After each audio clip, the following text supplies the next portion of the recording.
How many times do we see them put that sleeve over a football now to make it more slippery and hard to handle?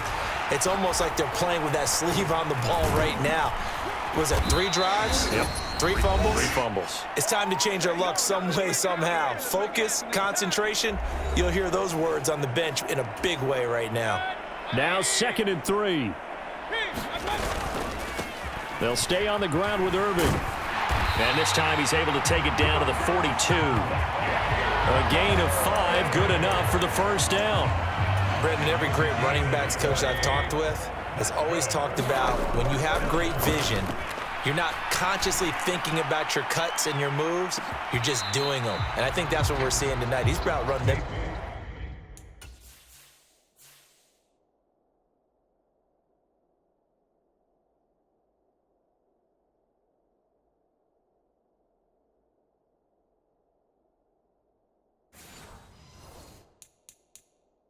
Into submission, you took the words right out of my mouth. I was just going to use that phrase. He has run them into submission. Wave the white flag. Looking downfield for Godwin. And this is caught inside the 5. And they are going to score again. Yet another touchdown as they just add to their totals. And this is obviously quite a performance. And most of the time when we talk about someone putting a team on their back, I think we're talking about a guy who runs the football. In this case, it's a guy out wide catching it, and he's done exactly that, truly leading his team right now towards victory. 3 touchdown catches. He's been the headliner. Personally, I'd rather see him kick the extra point there than to go for 2, but it almost feels like there's a story within the story here. I mean, this isn't college. You know, size of victory, that matters in those games. Here, all you have to do is win by 1 point. That's all that you need. Instead, they go for it, get 2. You got some pretty ticked off folks on the other sideline now.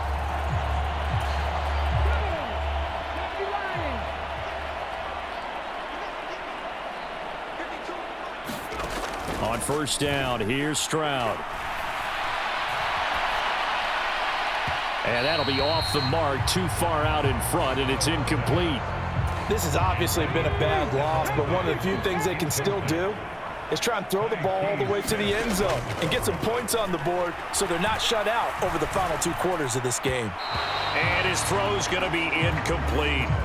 As defensive coordinators around the league tell me all the time, that throw is not for every quarterback because you've really got to drive the ball downfield. It's going to be a tight window for him to fit that one into. In this case, unsuccessful. And he's going to get this one down to the edge of the red zone.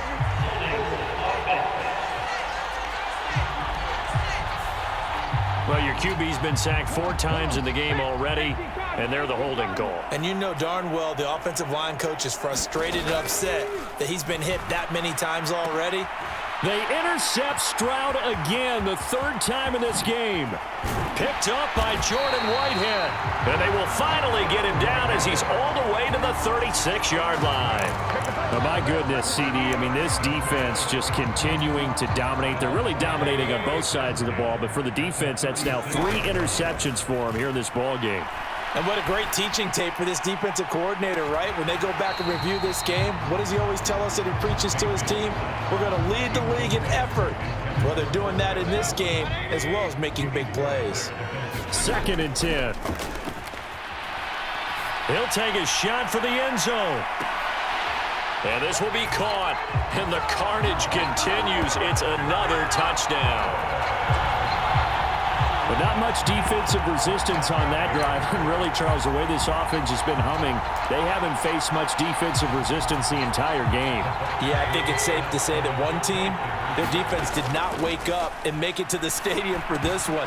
There may be some major changes on that side of the ball when we see them the next time out. I know we could sit up here and dance around it a little bit, but going for 2 in this situation, somebody doesn't like someone else. There's no doubt in my mind. Well, what they couldn't see is you lean back in your chair and you went, yeah, that's not a good decision. They didn't get it, though. Yeah, I don't think you can just say, well, my kicker's hurt in this spot. No, okay. The Bucs going to go ahead and use the 2nd of their timeouts. That'll leave them with just 1 remaining in this 4th quarter of play.